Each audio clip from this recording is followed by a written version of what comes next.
9+ companies, owner of the multi-million dollar franchise ActionCOACH. As a husband and a father of five, he's equally passionate about his family as he is about business. And that's why, he is a strong advocate for building business that works without you. So you can spend more time what really matters to you. Yes, you heard me right.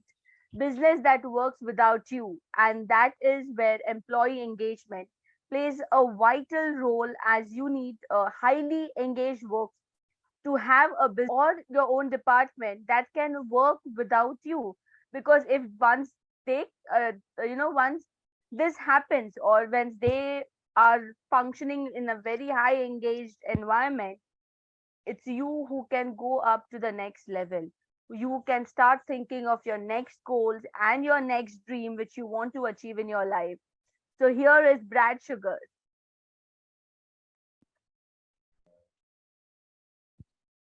Well, hi, gang. Welcome to the big engagement. And I'm Brad Sugars. I'll be your presenter today, chairman of Engage and Grow. Really looking forward to covering this topic today because I think it's been a long time coming. The big engagement is not just big in our world, it's big across the entire world as everyone joins this movement. And I think that it's a movement that's time has come. It's a movement that is ready for the world. And I think you'll see as we go through today why its time has come and the benefits of the big engagement. But most of all, it'll help you understand. Most of all, it'll help you understand really what it is that we as Engage and Grow are all about helping create engaged and therefore growing workforces and companies, creating happiness across the world, heart-centered businesses, and activating heart-centered organizations around the world. And really, we're an organization for courageous CEOs and courageous HR managers who will bring their teams and through our unique processes, work that through. My goal by the end of today is to add value, to make sure that you understand what is the big engagement and how does it work and how does it benefit you. But not only that, what are the steps you can take today and tomorrow and the next day to make sure that you build engagement in your team, to make sure that your team starts engaging and therefore starts growing the organization better. Obviously, we all recognize that there are major benefits to having an engaged team and engaged workforce. And that's really what we're focused on here today with the big. Now, I make this statement here of it'll save the world. It will save the world. The big engagement will save the world. If we look at business as a central hub and we look at work as a central part of most people's lives, their day-to-day, the world live in, then we also have to acknowledge the fact that creating a massively engaged workforce worldwide will save the world. I'll leave it up to you to follow through here with me and see what you think about this stuff as we get through today.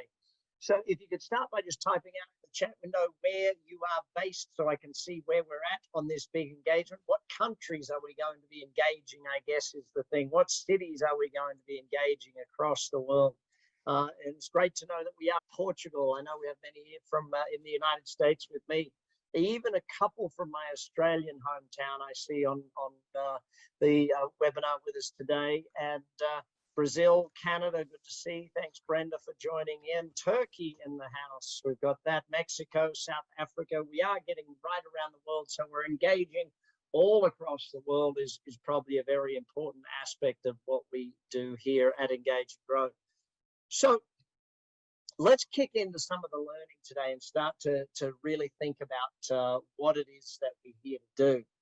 And if we go back to the late, great Steve Jobs, who the things that he created obviously changed the world. And many of the things that he as a leader did helped change the organization that changed the world and create an organization that was capable of doing that. And so when you think back to how Steve addressed this subject and saying, if we want to do great work, we have to love what we do. And it's not just what we do, it's who we do it with. It's how, it's the company we do it with. And I think that's a big part of building that engagement and the great engagement across the world is to really understand that the word love is not something we should take out of business. It's something that we should make sure is a central theme to business. Having a mission that allows people to love what they do, having a company that allows customers to love doing business with you. You know, it's not just about the big engagement isn't just about the team, it's about the customers as well, getting that level of engagement right through the organization. Obviously, it starts with you, it starts with your team, it starts with how you engage the people that directly work with and report with you. And it's really important for us to understand that big engagement, having a result and making sure it's a phenomenal engagement for everybody. So let me just throw this video on and make sure that we give it really just a perspective of where we're going with this. For a moment, forget the layers of life we live. We are all on the same planet, and there is only one life for all of us. We affect each other. We are affected by each other. What kind of energy do you pass to your partner, your mother, and your children who are happy to see you back from work? Are you always in a state of deficiency, fatigue, and despair? Do you have a sense of meaning and purpose in the morning? The answers are about your life engagement and, as a subheading, to your employee engagement. Employee engagement is not an issue that should only be discussed at the business level, or it is not just a matter of some ratios and concerns only the business and the manager. If we define employee engagement in its simplest definition as willing participation in work, it is about how willing you participate in life, work, and relationships. This is what we are trying to say when we say that employee engagement can save the world. You will feel good if you have a job, a life purpose, where you find meaning and value, where you feel appreciated, where you feel passionate, where you are accepted and recognized despite all the qualities you carry. The willing participation you feel inside will make you a happier person. A happier person physically, mentally, and emotionally. These are the people who are the most important need of planet Earth right now. People who feel good physically, mentally, and emotionally, who eagerly try to add value to whatever they do, who positively affect all beings in their sphere of influence. The cargo person will give you a parcel as if it were a gift, no matter what it contains. The dealer you tell about your new product will want to get back to work and start selling as soon as possible. Focus on the moment when a scientist who has dedicated his or her life to the study of whales in the Arctic tries to take pictures without caring about the icy cold. It's called engagement. And yes, employee engagement will save the world.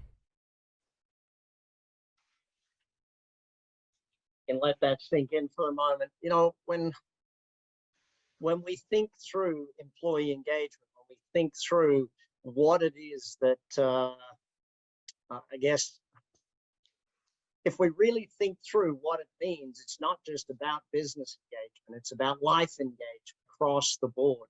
Let me just switch out my microphone here. Which one is it, Joey? The Black Magic?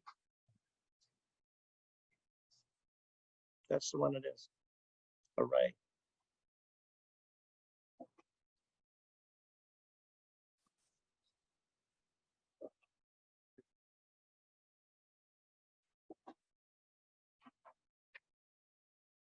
All right, thanks, team. We should have a better sound there now.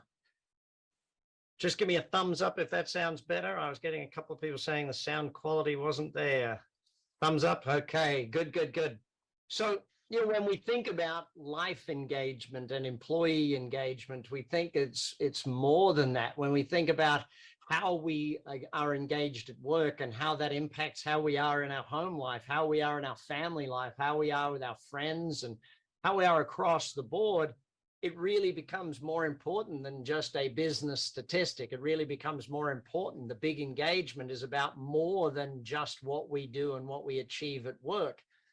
But it does start there. I know as corporations, as companies, we have the ability to impact people on a level that is far greater than just the work environment, but it starts there. So if we think about that level of enthusiasm and dedication that our team brings to their job on a day-to-day basis, if we think about how we are situated as an organization to give that person the ability to be more and more engaged, to draw out from them the best of them, to make sure that not only do they want to come to work, not only do they love coming to work, but they feel valued. There's a level of fulfillment, there's a level of significance. All of these words and these ways of meanings and feelings are very important when it comes down to getting the highest points out of our people. Going back to that word love and how that word fits into the organization and how it fits into your customer base, how it fits into your team members is really an exciting challenge for all of us to face. Now, that being said, I think that when we sit down and we start thinking about a company and we start looking at the performance, you get a feeling for what engagement actually does on a day-to-day basis, and no matter how it comes across or how you look at this, the way of an organization all rowing in the same direction, all moving in that same direction, all got that feeling that, hey, we are going in the right way, and their thoughts on a day-to-day basis, the way they picture coming to work is more important than ever been before.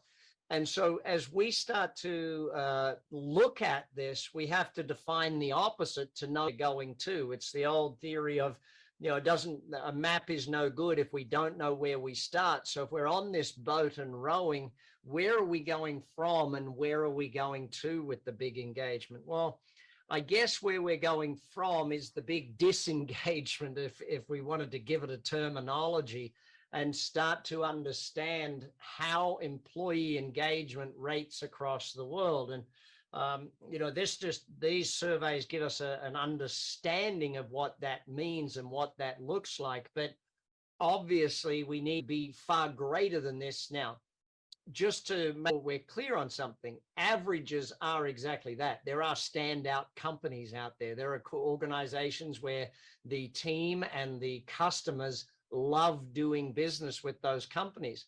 And so if there is the standouts, the unicorns, the amazing companies at one end of the scale, then there is also at the other end of the scale companies that perform way worse than this averages or these averages up on here. And so we as a team at Engage and Grow have this clearly in our crosshairs. This is something we're clearly focusing on solving. When you think of a great business, they find something they solve. There's a need that they solve, basically. And as you can imagine, this is a great need. The solution to it are far simpler and far easier than most people would assume.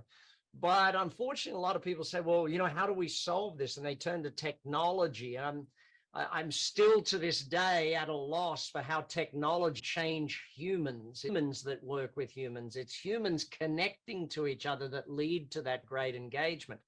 The great Tony Hsieh, the founder, one of the founders, founding partners of Zappos, when Tony talked about the word collisions and how people could get connected and build that engagement by creating more and more collisions between people, so that there are opportunities for them to collide, opportunities for them to come together, opportunities for humans to interact with other humans, we start to see what is the, I guess, founding principle of moving employee engagement or moving life engagement. More engagement requires more collisions, more people connections. And without those extra connections, it's very difficult to have those extra engagements happening with people. So I am starting to, my team is giving me note that there are some people sending direct questions or direct message questions. If you want to send questions, feel free to do that. Happy to take questions at any time. And but what we'll try and do mostly is leave time for questions towards the end. But if there is something that I'm discussing that you say, oh, I need to ask a question, but that, feel free to dive in at any point in time. So when we think about this, and Gallup is probably one of the biggest organizations that collects data on all of this around the world.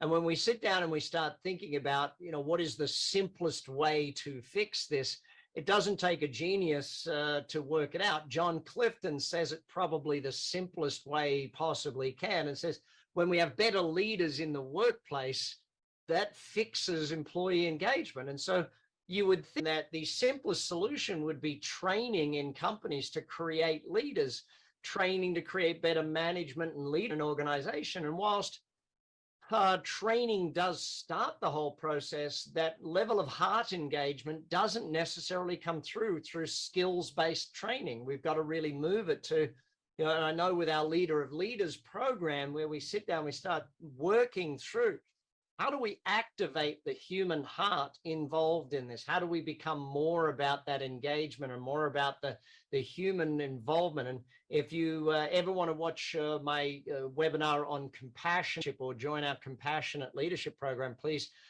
just do a quick search on that one online, or ask the team member that sent you to this webinar here today.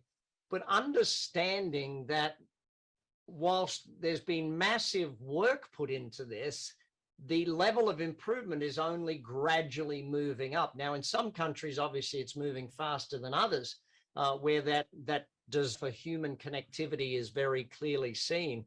But in some markets, it's moving faster than others. So that being said, let's examine why. Why are the statistics the way they are? What are the causes of this low-level love of coming to work, this low-level feeling of significance, this low-level feeling of fulfillment when people come to work? I need to read these out to you. I know you can read them, but when you think about the level of leadership out there on the planet, what we're looking at is, very clearly when people come to work.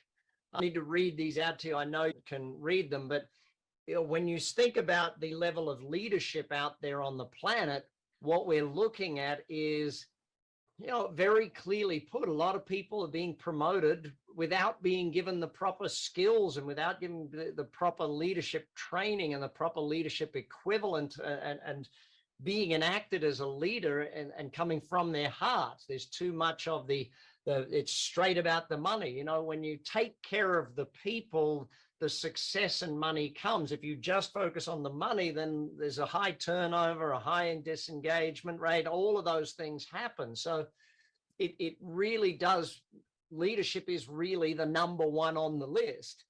Obviously, then from there, a great leader would create purpose. A leader would give people that understanding of the meaning, the why we are at work. A great leader creates a level of connection with the humans in the organization. And so that way of being and that way of an organization creating purpose and giving people purpose and having a purpose greater than just the financial win of the company is really an exciting aspect for a leader to step forward into, to be able to give people that vision of where they're going and to be able to create something that means more than just the result, the financial result specifically. And again, I go back to that word of love. Do people love coming to work, and do customers love doing business with you? Feedback, again, it's a symptom of negative. It's a negative symptom of bad leadership and bad management, meaning that there isn't feedback to the people. They don't know when they've done a good job. The time they hear from leadership is when they hear from leadership is when they've done a bad job. They sort of, well, I'll get yelled at, but I won't get praised in this organization. And thinking about how you handle praise is a very big part of how you handle engagement. It doesn't take a genius to work out that if you consistently give praise, people move in that right direction. I still remember reading the book Whale Done. Oh, goodness, must be 20 years ago now. And, they're talking about how to train a killer whale. You can't slap it about the side of the head type thing. You have to actually give it the positive reinforcement to keep moving that in the right direction. Number 4 is not really just a symptom of leadership. It's a symptom of older way of thinking, the symptom of maybe the way business was done historically and not moving with where we need to be today. Employee well-being, looking at, if you're burning out your team, you're getting a high level of turnover of your people, obviously your profitability is lower, your customer service is lower, you're losing customers because of those sorts of things.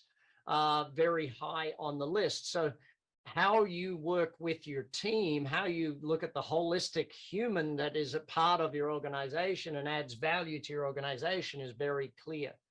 The 5th and final one being obviously the pay and benefits. Obviously how someone is remunerated, how someone is rewarded for the job that they do is important. It is in the top 5. But it's not the most important. It's not the only one. Too often we see the solution is trying to just throw money at a problem. And no, that's not the way to do it. To get the big engagement, and we'll move into how in a little bit, but to understand the problem makes it easier to understand the solution and how we solve this thing going out there. So if we look at just some of the more on the list type things, and we don't need to go into these ones in a lot of detail, but when we look at the list and the feeling that you would get, and if you could imagine how you would feel experiencing any one of these things, then you can experience and feel that why people get disengaged in what they're doing in an organization. If any of these things were to be a part of your day, specifically the first 5, obviously, but if any of these were a part of your day, your week, your month, you can clearly understand how that turns into someone feeling less than love for going to work. They move through from engaged or highly engaged and loving what they do, how someone who starts out that way can gradually fall to a position of highly disengaged in an organization, going from, in our scale, the green, highly engaged and growing, to the red, the highly disengaged, and rowing the boat backwards almost, and being the anchor for that boat and holding it backwards. So if we try and do a little bit of a comparison sort, okay, and we say to ourselves, well, okay, how do we see the differences in these people? And it's fairly obvious when you go into any organization, and it might be easier for you to think of a company other than your own. When you look at your own organization, sometimes it's a little hard to see the forest for the trees. But when you think about other companies you do business with or other companies that you frequent or go into, it might be easier for you to notice the differences in the two sides of the equation. I think just some of the ones that for me, I think are very important. The 5th one down, the motivate themselves and others. An engaged employee is someone who you find who's motivated to do the work, but they consistently remotivate. They consistently find reasons to keep growing and motivate others. If we want to pull a workforce down, we can throw that demotivated person in. But if you throw that highly engaged person, they can bring the team forward. When there isn't that highly engaged person, that one negative will spoil the barrel, as the old rotten apple type thing, where one highly engaged person can bring that team forward and create other highly engaged people. And I think it's important for us to look at this from a perspective of how do these people feel when they experience these things, through exactly what is going through their mind. It's easier for a highly engaged person to do high quality work. It's easier for them to give more care about the company. It's easier for them to care more about the customer and produce a better result for the customer and the customer experience. And they're willing to, and I think the bottom one's important, they're willing to acknowledge their own mistakes rather than try and hide them or make excuses, because they feel like the culture of their organization is one of growth. Their culture of their organization is one of, yes, you will make mistakes because we are growing and we are doing new things. And it's not just one of, oh, you made a mistake, you better hide that, otherwise you'll get in trouble type thing. I really love walking into companies, and maybe you can think of what's one or two companies that you've done business with where you've seen that high level of engagement. What's one or two companies that you've done business with where you've seen the people love coming to work, where you see, and you've experienced this, you've experienced it as a customer, as a consumer. How is it that that feels different to the other companies? And then when you take a look at that, not only do you see how it feels different, but you can also then see the business's success and the rate of success of that company versus the rate of success of another company. If any come to mind, just type them in for me and give me a bit of an idea as to where it is you're seeing it. As a frequent traveler, I notice this in certain hotels around the world versus other hotels. As a frequent traveler, I also notice it in airlines across the world, and some of them that do a phenomenal job of having engaged employees, and others that, well, let's just say disengagement is high in those organizations. And so that to me is a big part of what it is that makes, what makes the big engagement project something that I'm so passionate about, and something I hope you'll join me on and have your team and your company sign up for the big engagement and become a part of creating that holistic place where people look at it. Now, final one to take a look at to give us an understanding of the slide. So if we start with the bottom side of this and start thinking about why does this happen? So if we say the bottom side, 58% less patient safety incidents. So if you're looking at it from a medical business perspective, why is it that an engaged workforce creates so many less incidents? Why is it that an engaged workforce creates much less absenteeism? Why is it that they create much less turnover of staff, much less turnover of not just staff, but customers, obviously, when you have staff turnover? Defects, safety problems, shrinkage or theft problems happening in an organization. All of these things come about when we have a scenario that has a highly disengaged group, or a disengaged group, or even a group not fully engaged has these things. So when we flip it over and look at the positives, though, of positive engagement, we say, well, hang on a sec. It removes a lot of negatives, but it also adds these other aspects to it. And I think that the big engagement is exactly. So which one of these statistics is one that surprises you is probably the big question for me. So type it in. Which one of these actually surprises you when you sit down and you look at it? When I sat down and looked at it, higher profitability, higher sales, higher productivity, none of those surprised me in any way, shape, or form. I think that the one that surprised me most was probably the decrease in safety, the problems with safety of the higher engagement. It makes sense to think about it, but at 64%, that's quite a phenomenal amount of change in safety by creating employee engagement. And I guess that's a big part of it. When we turn it around and we move from that disengaged workforce and we actually take the time, energy, and effort to create connectivity amongst the people in the organization. And again, the way we do that at Engage and Grow through our 12-week programs, through our creation of great leaders, we get to see the emotional change and that emotive shift in humans, and the way that the humans, those collisions, those connections, those things that happen on a day-to-day basis where people actually become more interactive with each other, that allows for further growth of them as humans and further growth of the organization. It keeps coming back to that word that I started us with, thanks to Steve Jobs, and that is the word love. How much they love work, how much they love working with the people they're with, how much they love helping the customers that they get to deal with, the consumers, the clients. And that all creates a very different thing. So Brenda, you said the customer loyalty increase. Yeah, look, the amazing thing about it is when there is employee engagement, there is customer engagement. It's no more complex than that. If we can get our employees loving what they do more, if we can get them highly connected to their team, to the organization, to themselves, to the purpose, the passion of what the organization stands for and where it's going, it allows the customers to connect at that deeper level as well. And I think that's an important one to keep us in mind for all of us. So let's think about productivity.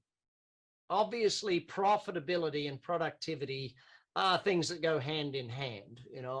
Fortunately or unfortunately, I trained as an accountant as a young man and qualified to become I left university qualified to be an accountant, and it was very much about the profitability.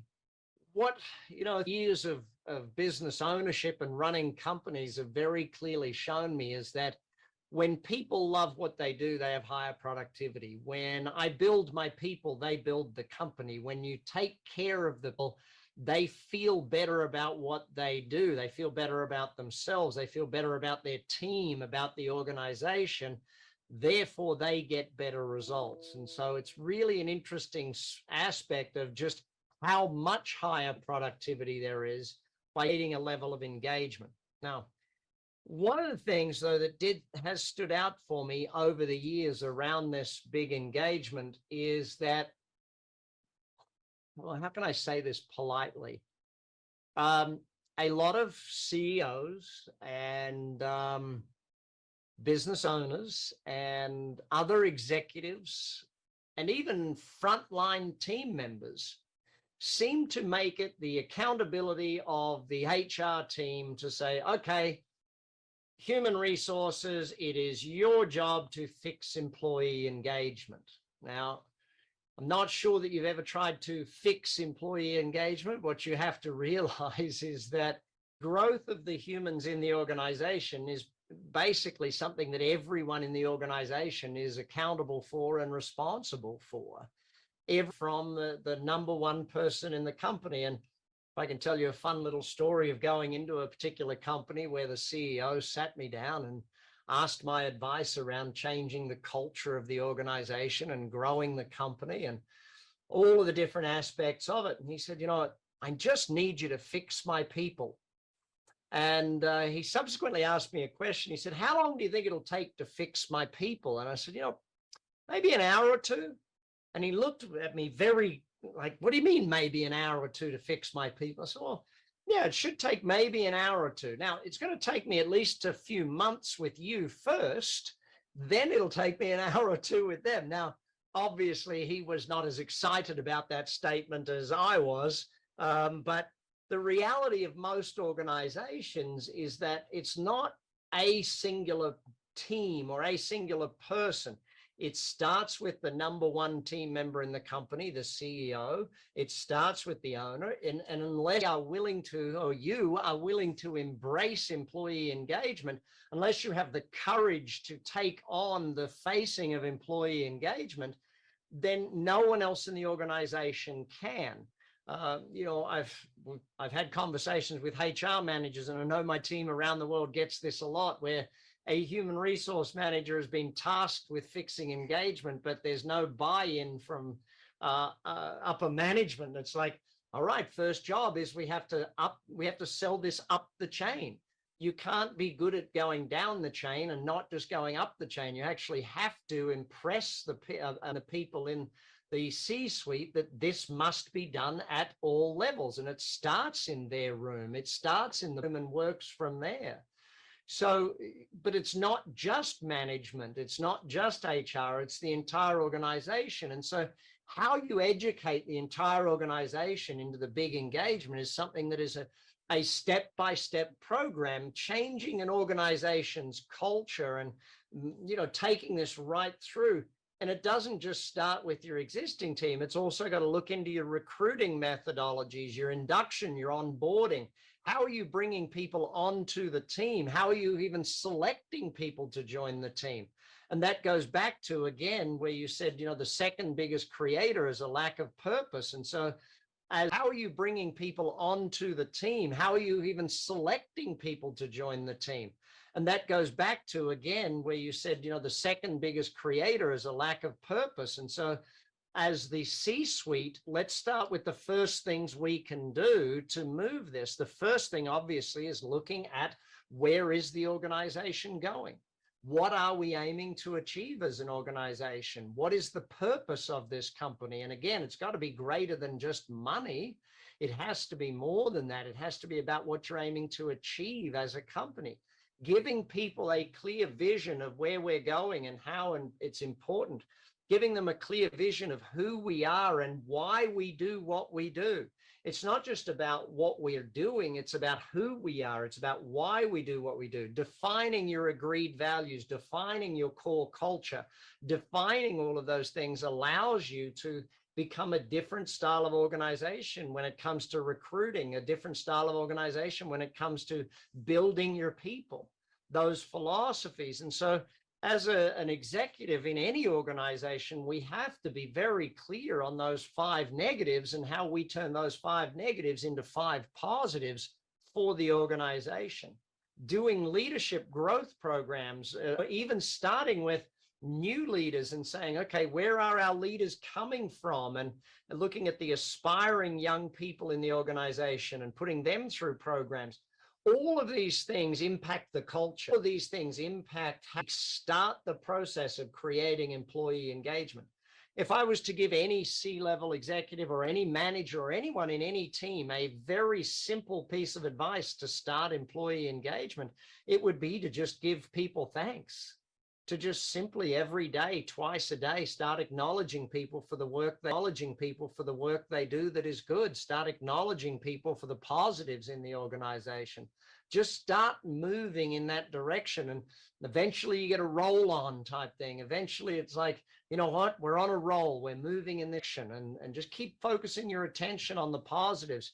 Not, I set a goal of achieving 10 things and I only got 8 done, and therefore I'm going to beat myself up over the 2. No, celebrate the 8.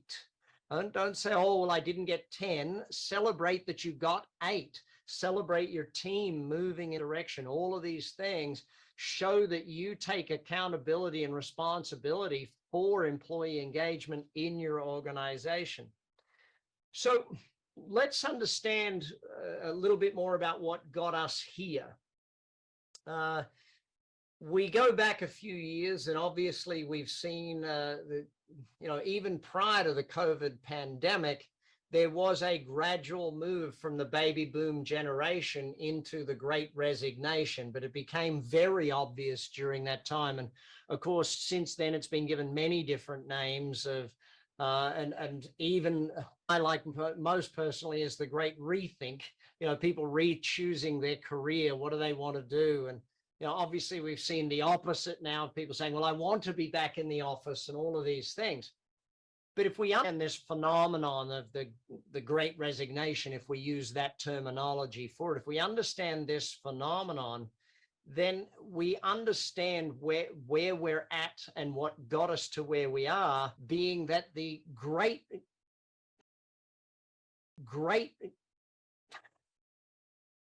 previous to the big engagement, we had the big disengagement, I guess. And then the Great Resignation was a way of saying, this is something that is very obvious for us now. It was, maybe you didn't know the statistics of 21% average. Maybe you didn't know those things, but the Great Resignation makes it very obvious to us as to where this has gone. And so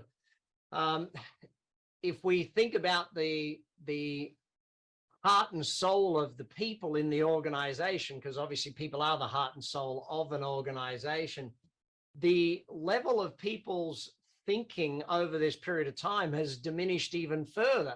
We're 14% it's less likely to find a job fulfilling. Like they have less hope than they did before.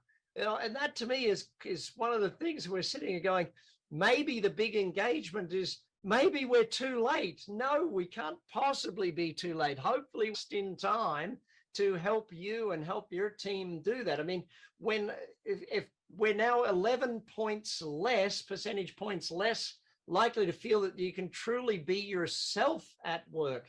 It's now becoming like, no, please stop. Let's build. Let's go the other way. And that's why I want to say to everyone who's here with me today, I want to invite you on a journey.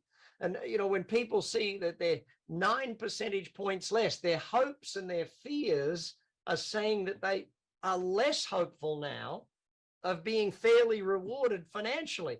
And of course, now we've got inflation kicking in, and it's like, oh my goodness, is the big engagement too late? Are we getting into this point of saying, no, we can't possibly solve this thing, it's too big? Well, I'd like to put out an invitation, okay?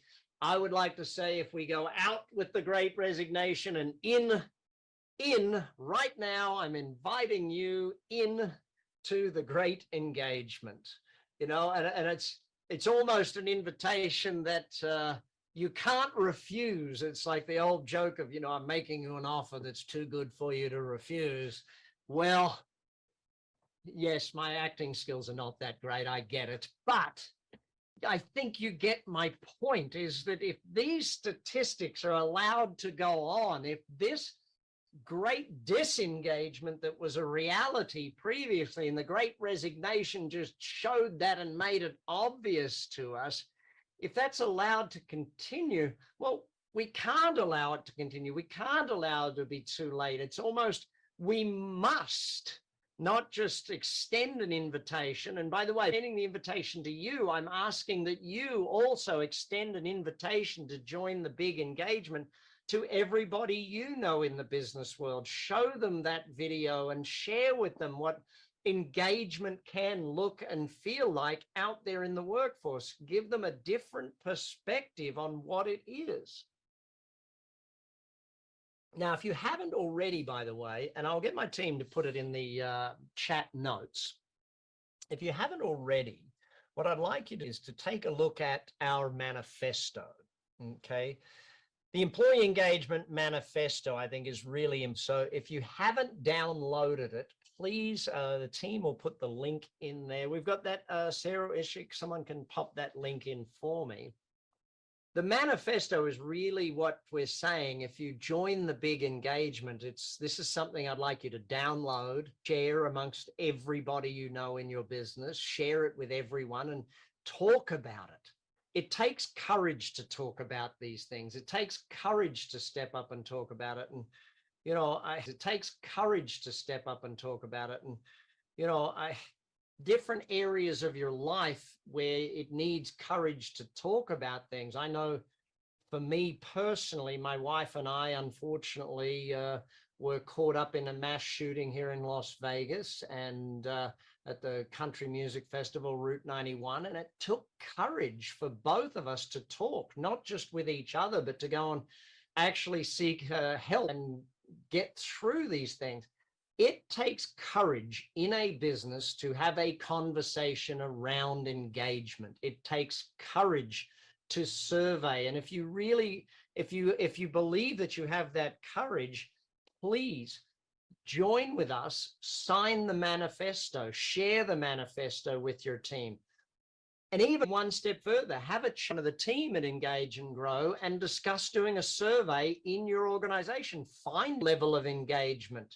You might be surprised, okay? Now, sometimes you're surprised in a negative way, and some might be surprised in a positive way. The surprise might be, we're more engaged than you thought we were. Or the surprise might be, hey, we've got more work to do here than we thought we did.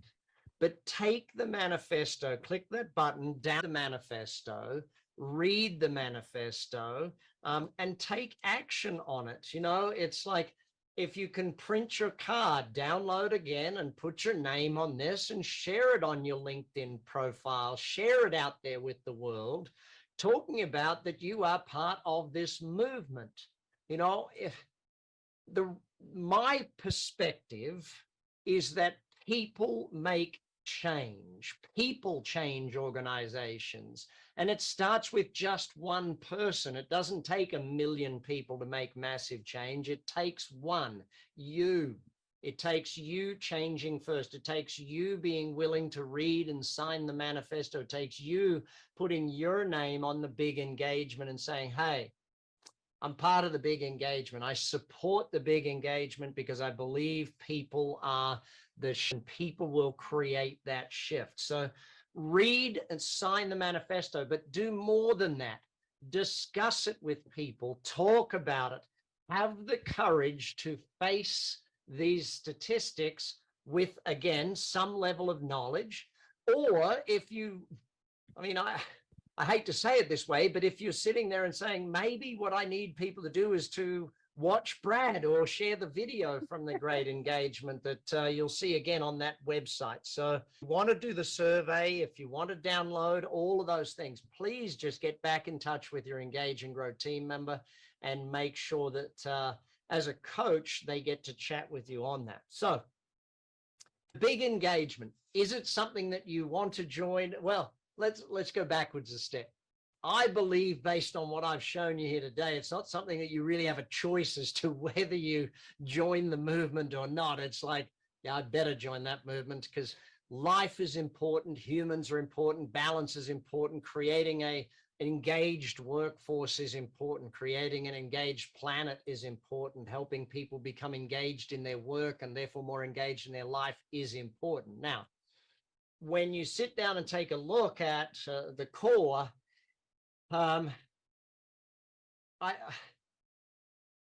again, trying not to be too blunt, but when we tick the box and go, yep, that's done, of brushing your teeth.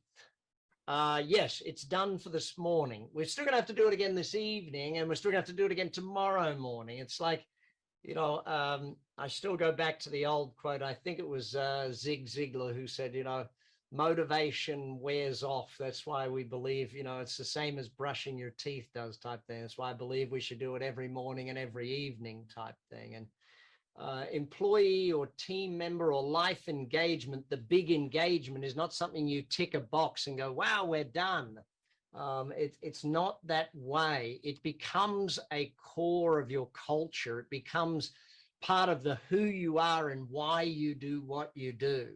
And when we feel at that level, then we get to understand what we're doing. It's changing the way we feel and becoming better as people. And there is a great spiral to it as well, though. You know, you've always heard of the term a downward spiral. Well, with this, I believe there's an upward spiral. As you get more engaged, you get more growth. And as you get more growth, you get more engagement. And, you know, you bring in bigger people and better people and more excited people, and they join and they're more motivated and all of these things. It's not that they're better than the ones before. It's just that they're better qualified to join this company and this movement because they understand where you're going and who you are and what you stand for today. The vision is clear. The culture is clear. The agreed core values are very, very clear. So that then brings us to, you know, that question. And again, I go back to, do you even have a choice to join the big engagement type thing? I don't believe that anyone has a choice. The Great Resignation, or whatever term you want to use for it, has reorganized the planet. The virtualization of our workforce has reorganized the way the world does work and how we need to. And that's why I think, you know, our stuff on the compassionate leader, that was my webinar last month, or, you know, looking at all of these different aspects, the leaders programs and all of these things, we come back and we say, okay, how do we work with our team? How do we focus on the great people who are here now and build from there? How do we use the people that love our company and are part of our company today and take that and drive it forward and get the company growing from perspective? I think it's really important to do that. Just FYI, if you want to throw in questions, gang, please type them in now. I know I got a couple earlier from direct ones, but if you've got any, you want to just put them into the chat window, please feel free to do that now, and I'll get to questions in just a moment. So as you step into the big engagement, and make sure you take that manifesto and have conversations with people, share this webinar or the recording of this webinar, share the video I played at the start of the webinar with people, and have the hard conversations. You know, it's easy sometimes to do it, but I was taught many years ago the term nice stands for nothing inside me cares enough. You know, and sometimes in business, it's not the time to be nice. Sometimes it's the time to address the elephant in the room and have the conversation and get to that courageous conversations that we need to have to move engagement forward, to acknowledge this is where we're at, but this is where we can get to. And as you grow yourself and you grow your people, you build a better world and you build a better place and a better workplace. Everyone around you benefits from that. So listen, to finish up here today, I want to ask you to join the big engagement. I want to invite you to be a part of the big engagement. Watch the videos, share the video, read the manifesto, share and sign and share the manifesto. Discuss it though. That's the big thing. Having the discussions around what you see in the video, having the discussions around what you read in the manifesto, and really stepping up with your team to have those hard discussions. Sometimes the best way to have the hard discussion is to invite one of my Engage and Grow teammates to come and have the discussions with you and lead that, because sometimes it does take a facilitator or a coach to help make that a reality. Anyway, thanks for being here with us today. I hope you join the big engagement. I hope to see the real need for it right now. And that's where we're moving to. But as we said at the beginning, and I hope you agree with me now, that engagement can and will save the world.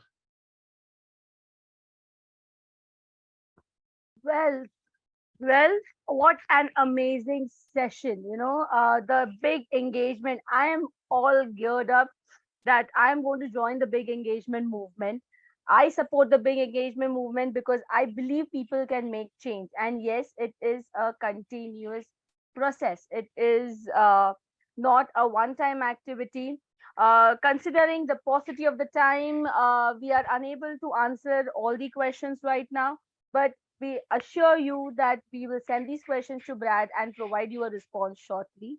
Uh, to sum up, all these engagement is not one person's role.